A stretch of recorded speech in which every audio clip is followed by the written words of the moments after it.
Hello everyone. Hopefully my voice is loud enough and you can hear me right now. The title of tonight's episode, believe it or not, it's early in the morning and it's a thunderstorm. But I've decided to share this talk. I find it's a very important talk and I speak to the hearts of human beings at first. Dear listeners, the title of tonight's episode is What to Do with Cosmic Solitude. And so it has come to my attention that we human creatures, as much as we socialize, as much as the winds of our extroversion take us forth, we are creatures that will eventually come to a certain loneliness with ourselves. I was blessed to be raised in a kind of very alive family. I had a lot of cousins, a lot of uncles, aunts. Both sides of the family were large, and so I kind of saw a sort of I never needed to confront loneliness to some degree. But when I speak about cosmic solitude, when I speak about existential loneliness, this is a different kind of loneliness. There is a kind of loneliness where you want to be somewhere you're not, and therefore you're lonely. It's as if you have been denied the authorization of the advancement of your future desires. And then there is a type of loneliness where it's a kind of solitude. It's a sort of being alone with the cosmos and watching it all in front of your eyes.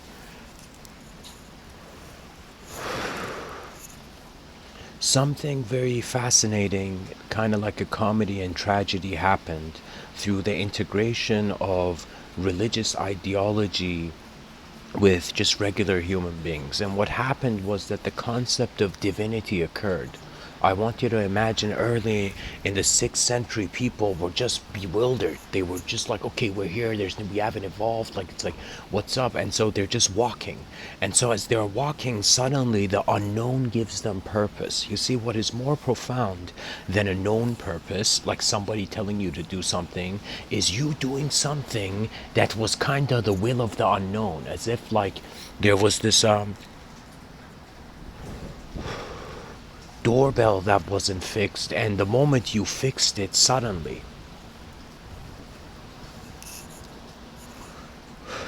doors opened.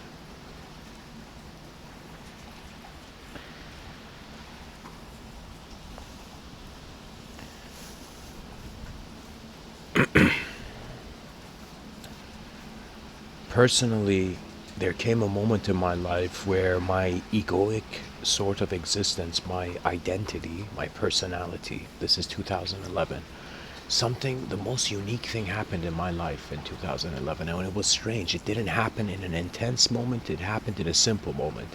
I found myself kind of going to Edwards Gardens in Toronto, and I was just sitting on this rock in the middle of this kind of river stream like thing. And so I'm sitting on this rock, there's water beside me, and so the water is coming from behind me, so in front of me I see the water go forward. And I remember for the first time I asked myself a question that I had never asked in my whole life. I ask myself, it becomes like I become curious for a moment, and I'm like, who is it that is looking through my eyes? And every word, name, kind of language I come up with I'm observing it, so I am not convinced by my own beliefs in that moment. It's as if thinking you knew who you were, suddenly realizing you have no idea what everything is. Somehow I stepped out of the linguistic simulation and a new life was kind of sparked for me, a new awareness was sparked. But anyways, that had to do with a sort of solitude. And so Mr.Within's command to the modern future generation, sometimes when I give these talks, I am not talking for now. I am not looking for any sort of kind of high five from this moment. I am looking for how the future generations are going to open their eyes and what kind of roads are paved for them. It is so easy not to care. And I have spent a couple years of my life just in some sense hearing my own echoes, you know.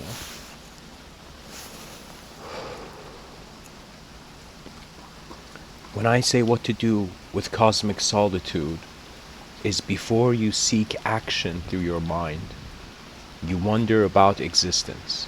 And so that was this is the brilliance of enlightening thought.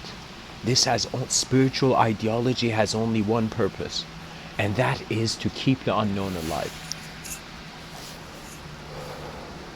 They ask the spiritual man, it's as if we have denied the existence of the soul. Why do you still speak? And the spiritual man looked and laughed, and he said, it's not me who's speaking. And that means the unknown is here.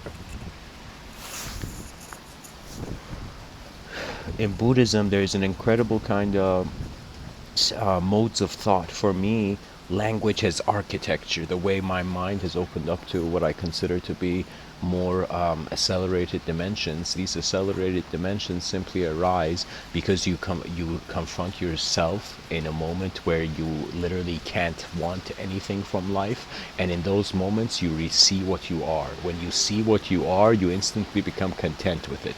When you don't know what you are, you will be bewildered. Now, even though I'm saying that the true nature of the human consciousness is unknown, this unknown factor is still being attempted to be interpreted by the known. When I look online, it's like I'm not the only one on this. Do you know how many neurologists are going to work and being like, oh God, what is consciousness? Literally, the neurologist is being paid to write a letter on consciousness only to realize that any painter can draw on an empty canvas. So the species has to be willing. Life, that's a blessing. Just be grateful that there's people around and you're not alone on a rock in the middle of nowhere. Okay? And so Buddhism said you were born alone and you would die alone. Kind of like a very street mentality. You know, I think Tupac would have the same mindset.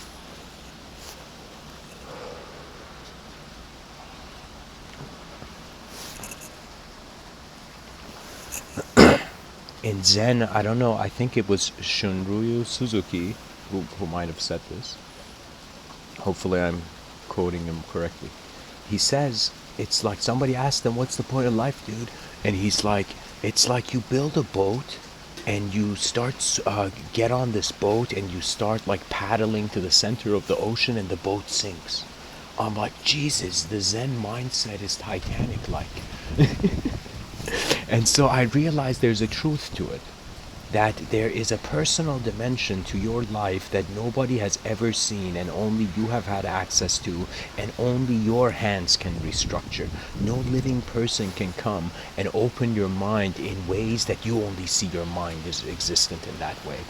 So for me, it's kind of like Mr. Within is trying to bring forth, like I'm trying to see the re-emergence of self-awareness to a position where it is not linguistically dictated, therefore it's existentially being honest. When you become honest with yourself, existentially honest, it's not that it's going to be supreme joy and happiness. Any person looking for happiness in this life 24/7, it's like hamsters can run in hamster wheels too. The point of life is not happiness. It's efficient evolution. It's efficient vision. And this vision has to be storified. Nowadays, it's like when I kind of like, I was thinking like, oh man, what should I do with my life? And I remember I heard from the scholars saying something like, the poets and artists of the modern era have failed us. They have failed to paint and share a new story to the world, so the world opens its eyes with a new momentum. You see, your energy levels are not based on just what you eat. It is based on what you see, or how you see the self that is present. And so the study of presence is so crucial, because this solitude, this loneliness with the cosmos that each person has, it's kind of like on some level, when I walk in society, I am very playful. Let me tell you why. I don't take anything seriously too much. And even if I do, it's just theatrical display. Kind of like that professional actor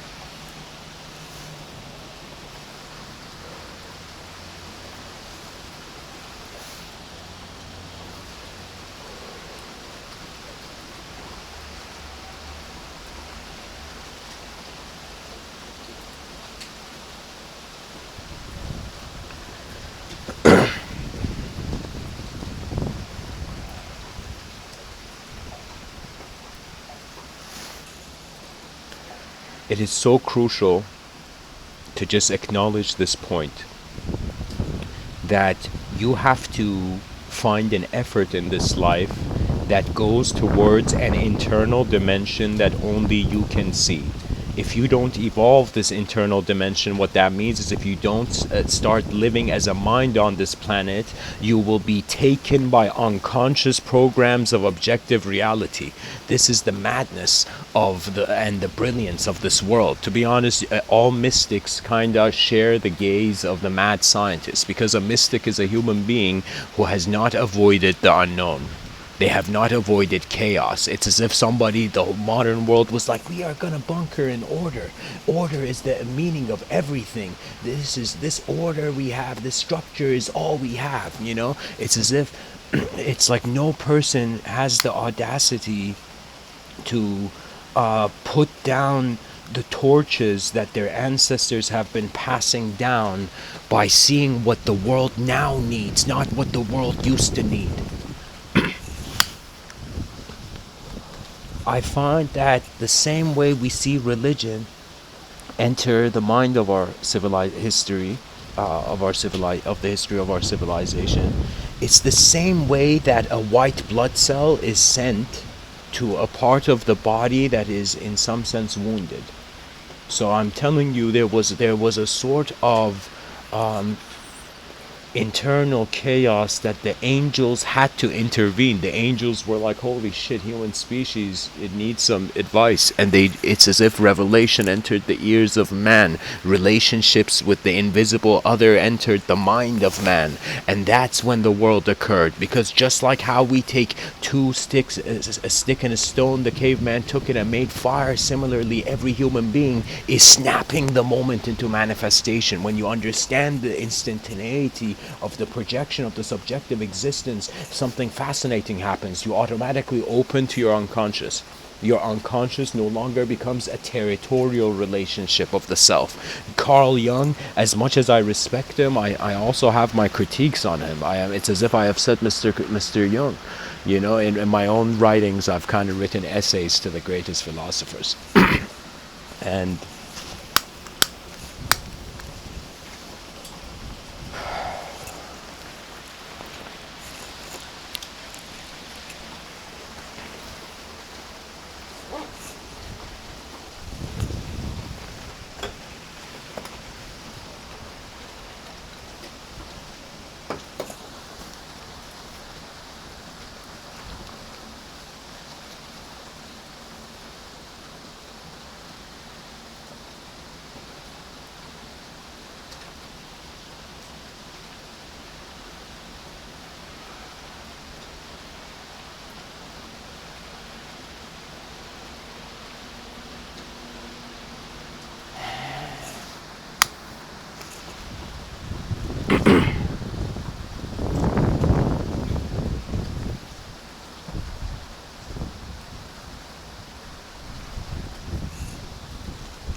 okay. Carl Jung still had a relationship with the unconscious that kept the unconscious unconscious. Mr. Within finds the evolution of the psyche of man, it changes. Don't think you have the same mind since you're born. Don't think you're the same person. You're never the same person, because that's, if you were the same person, that would mean the denial of the existence of the future. We are creatures that in our subjective domain, at least in modern times, the intellectual position divides the world in time and space. So it's like, we want to learn, you want to get knowledge about this planet. Let's say you were some sort of extraterrestrial being here. Mr. Within would advise It's as if you gotta first realize you're a bit of knowledge in the unknown, then you become how the unknown is moving that bit of knowledge that felt it knew itself. So what ends up knowing itself is at first a kind of egoic construct, an identity, a sort of image of self. However, as you begin to see behind your eyes and in front of your eyes, there's the same moment, there comes the liberating revelation of the presence beyond the personality. Your presence is your intelligence that exists in a singular dimension, in a collective field. Your in some sense, personality is segmented and divided. It is multidimensional. So I have honestly had various moments where I've even thought, like, let me tell you this incredible story.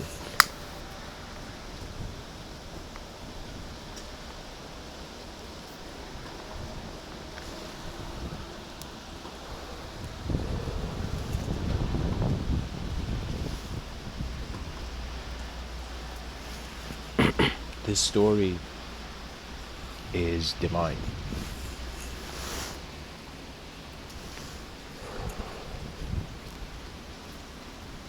And it's not really a story, to be honest. It's a quote, but for me, it's like that quote is a world of its own.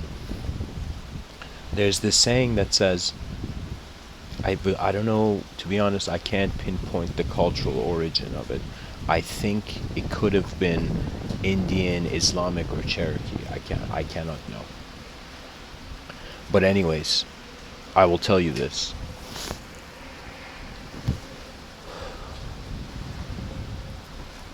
The quote says, when the child is born, the child cries, and the world laughs. That means it's like, imagine, this is the first part of the quote, imagine that when you're born, when a child is born on this planet, the child is crying, babies cry as they're biologically born. And so you see the whole world is like happy. A new mind has emerged in the playground, in the battlefields of man's evolution.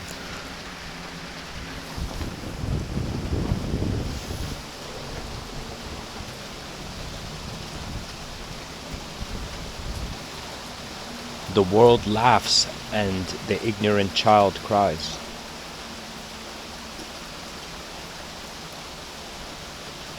Then there's this saying,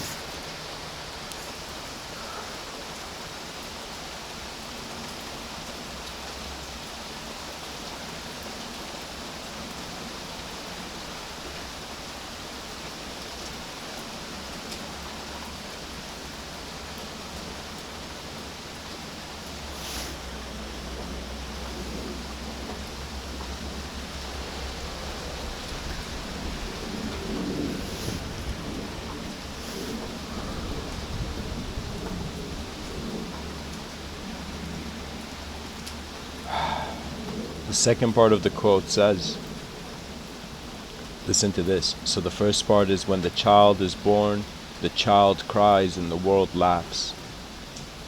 The world appreciates the existence of the crying child. Then, when the child was grown into a man, when the child dies,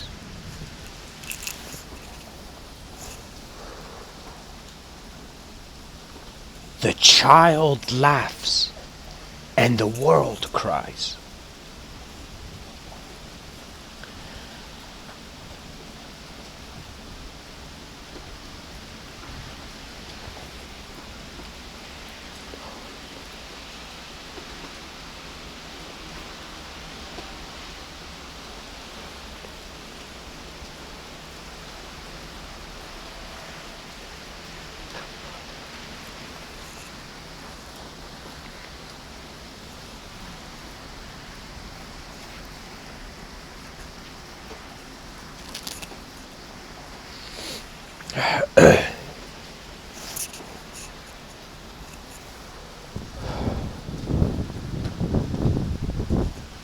What that means is, once the human being reaches the completion of their lifetime, whenever or whatever that is, in that moment, The mind of the being discovers its ever presence. When your mind discovers its ever presence, you begin to see how intense you thought reality was real was the illusion, not the reality.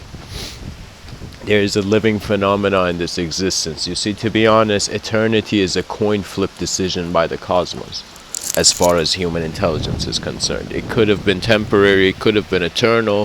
Which way the coin is flipped, we don't know. We are in the temporary side of this coin for now.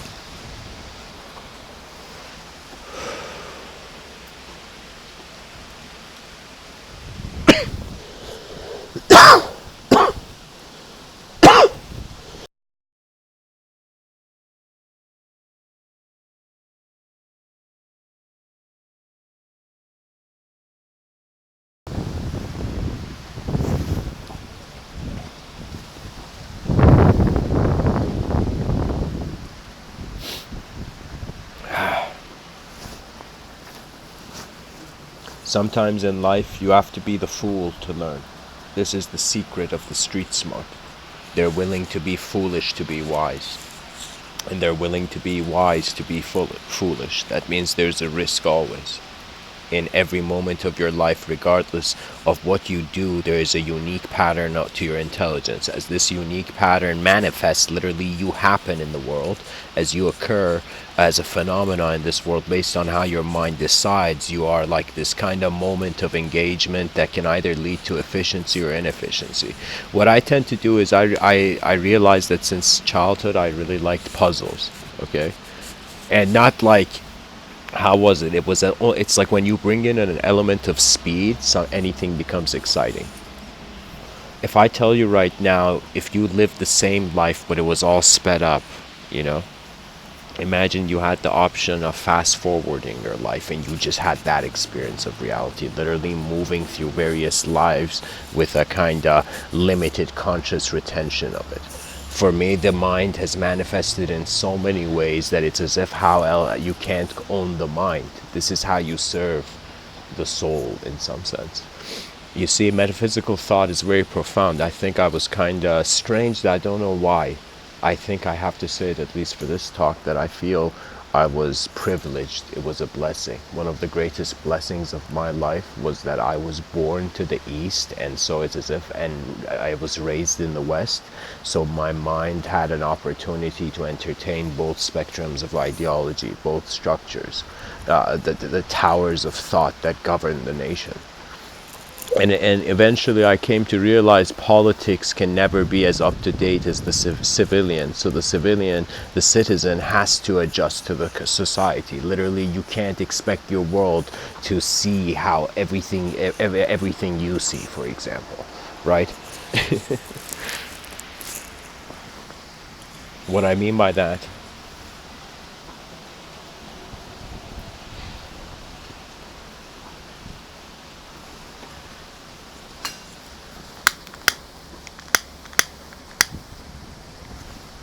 is that you have to sacrifice the past for the future if you want to go towards the future. If you want to go towards the past, you will end up in a battlefield. Anybody who tries to save the past will have to be, it's like you're in some war already. You know, the action of saving is not a simple action. You see, it's as if, like, the greatest advice I was told by one of my uncles was, like, in an emergency, just take one step back, observe the moment with new data, and then function. So I kind of realized the importance of this human creature to update the data that is accessible to it, eventually realizing the amplification of the sensory data in dynamism and living becomes a multidimensional phenomenon, because you eventually have to have a relationship with the world in order to live in it. You cannot have no relationship. That's like nihilists are like just reverse engineering back to the same nullness, same nullification of thought as the child before it learned language. That's nihilism. You know, anybody who studies language becomes a nihilist, like I think by the first class. And today we have these terms of the theist, atheist, and agnostic. And I was like, is this the imagery we want to dance in? You see, I understand. In mystical Vedic thought, they said life was a Leela, of play of forms. Even Shakespeare kind of brought this towards Western enlightenment as well, that life is a sort of theatrical play where there is an observer. Me personally, when I came to Western societies, I kind of noticed something fascinating. Western society puts freedom above, in some sense, honor. And not freedom above honor, freedom above truth. Yeah, perfect. Like imagine in Western, when you're in the Western society, freedom is greater than personal truth. But when you go into Eastern societies, personal truth is greater than external freedom. That means the beliefs of a nation dictate the freedom of the children. You know, so you can have the richest kid still be in the poorest nation because that nation has not chosen to update its ideology, because there has been a fear. Fear is owning. It's like if they tell me who is the greatest king, I will tell you our king is a coward. The most powerful, it's as if the most powerful entity in this world is a coward. How would you feel? You will feel it's as if it doesn't matter. They say it's as if like it's better when sheep it's like if here's the saying, it's like if an army of sheep led by a lion and an army of lions led by a sheep, who would win? You know? And it's as if like kind of tactical militaristic wisdom says the lion. It doesn't matter if they are sheep. It doesn't matter who there is in this battleground of manifestation that we open our eyes in. From the moment we open the internal, they are trying to get your attention so externalized that you forget you ever had a mind that could evolve.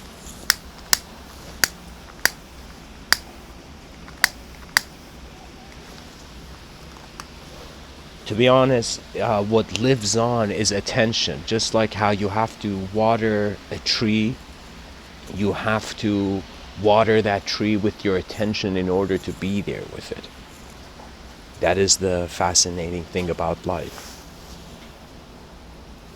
At some point it has no owner. You step beyond a linguistic relationship with it.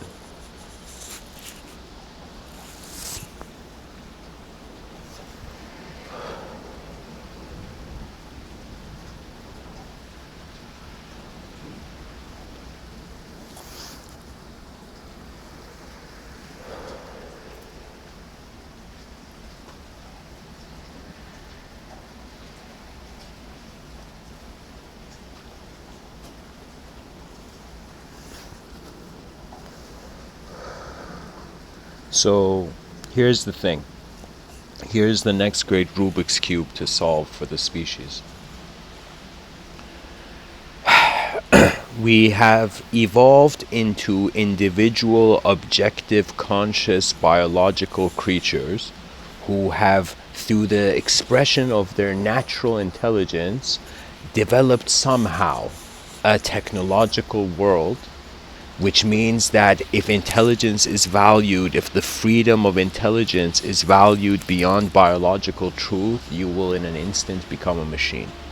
You see, it's as if it's so easy. It all has to do with the control of attention. Let me tell you what attention is. I think the greatest thing someone can do is you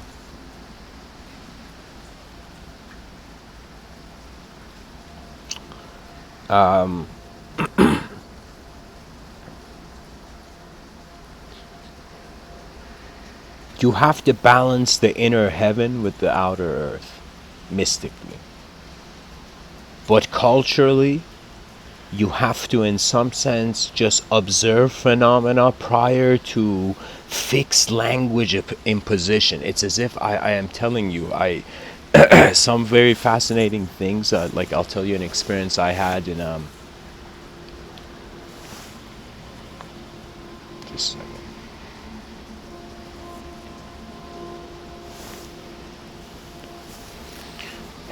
Okay.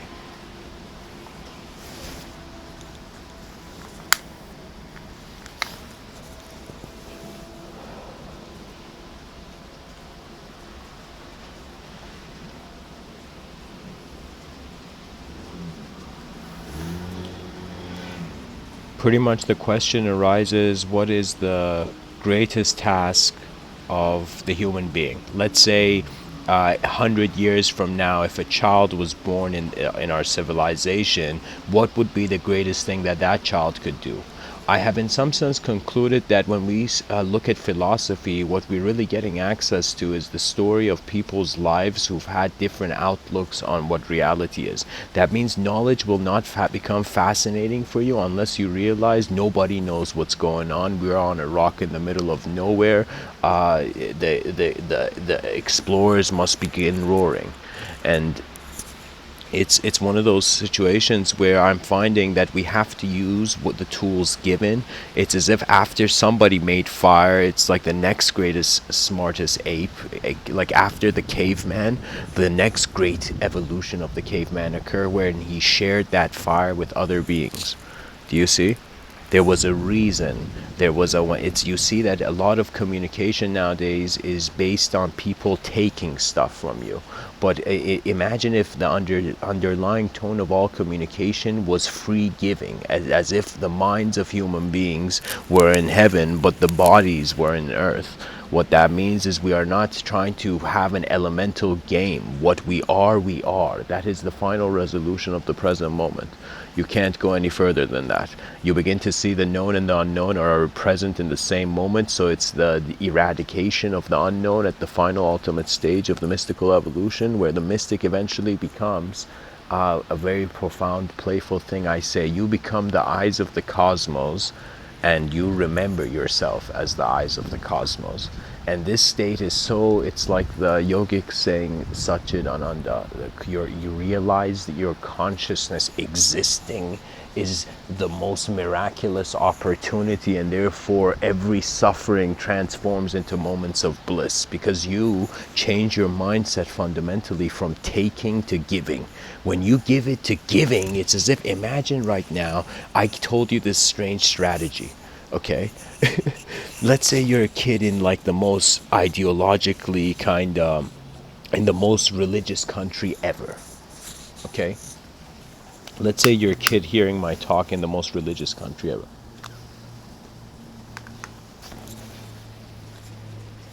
I'm just asking you, do you think it's worth living for the greatest possibility? And if the answer is no, you will want life to move you still.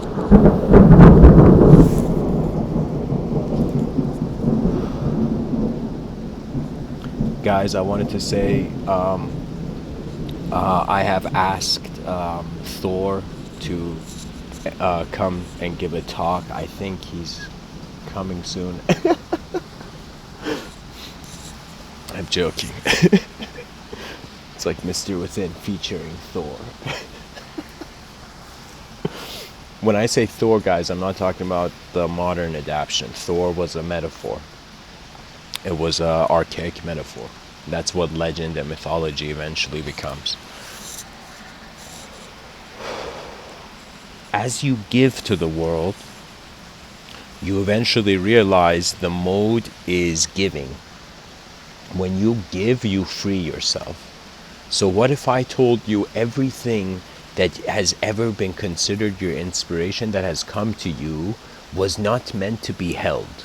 What if I told you you could achieve the greatest thing, but you were not allowed to hold on to it forever? How would you feel? What that would mean is that is the eternal, that is the personal. You see, there is no good person in society, because the moment you see the bad, you're seeing it. You see, you're seeing how the bad is being. You can know there was never a good person, there was never a bad person. Sorry to break it to you, ladies and gentlemen, we're just creatures. We're just creatures, and those who are intelligent they care for the heartbeat of the civilization, for the mind of the civilization. You see, this is what for me, when I saw how many human beings had died due to war, I felt I almost had a heart attack. In my youth, when I kind of suddenly saw that, it was so shocking how it was like millions and millions of minds. They weren't just warriors, they were minds. It could have been an artist, painter, somebody who could have evolved a certain aspect of the knowledge of the civilization, but they were taken by war. It's like the first thing that they must make illegal on the planet is war. It's as if there's no war. And we have to tame our civilization within, just like the ancient Greeks would say, tame the savageness of man and make gentler the life of this world. You know, I have incredible respect for the ancient Greek philosophers. For me, they were like demigods, because they were people who they had access to the logos before the logos had to be hidden in the dirt again.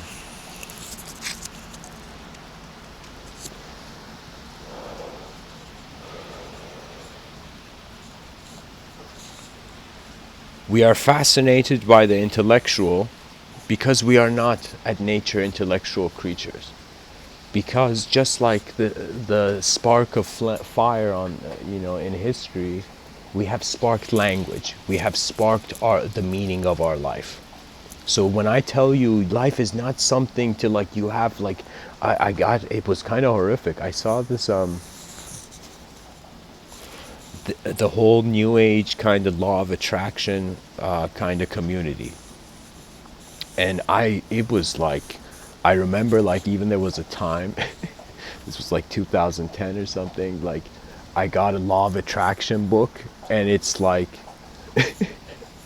it was one of those things where it's as if I had seen the death of paper, I'm sorry. What I mean by that is that it doesn't make sense. You cannot attract anything because by the time you attract that thing, you have changed as a person. It's like imagine right now in this moment, I'm like, hey guys, let's have a plan A for civilization. Okay?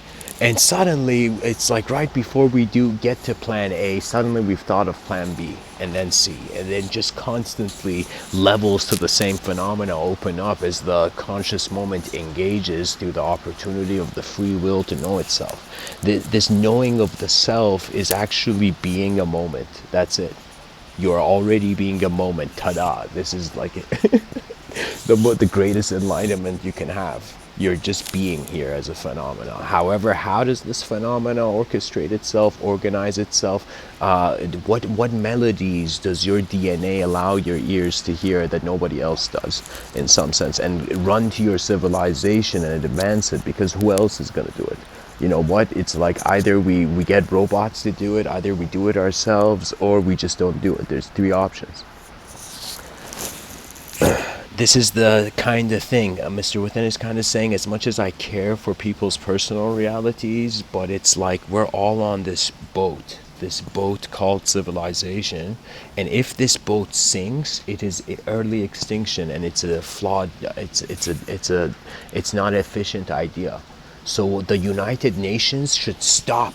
Literally, they should have a day where they all come together and they're like, let's just find ways to truly bring world peace. And you see, to bring world peace means the world can't be in pieces anymore.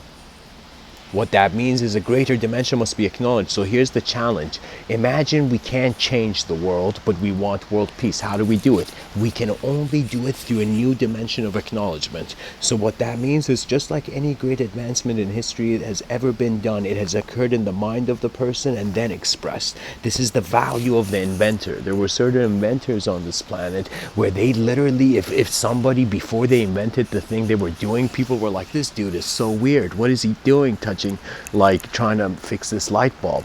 And Edison like makes the light bulb and he's like, ta-da, motherfucker.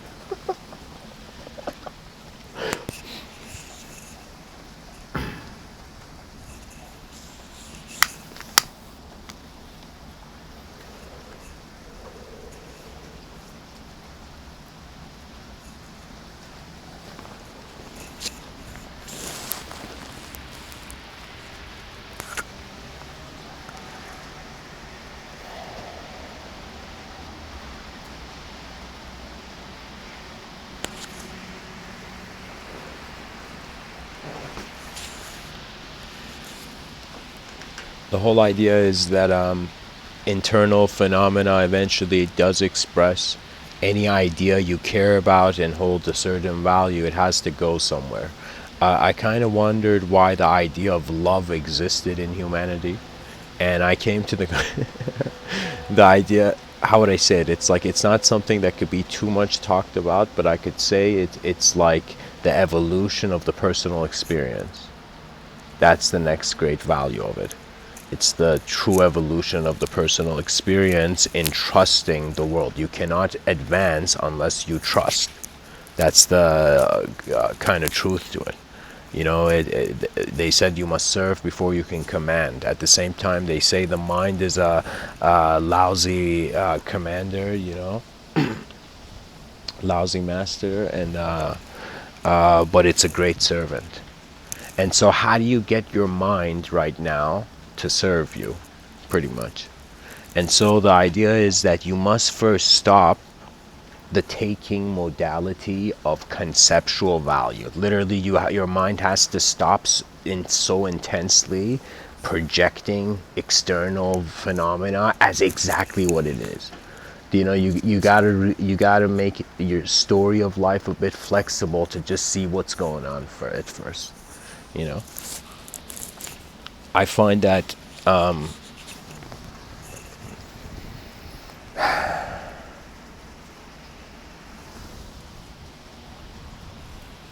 just a second, guys. I need to take a couple minute intermission.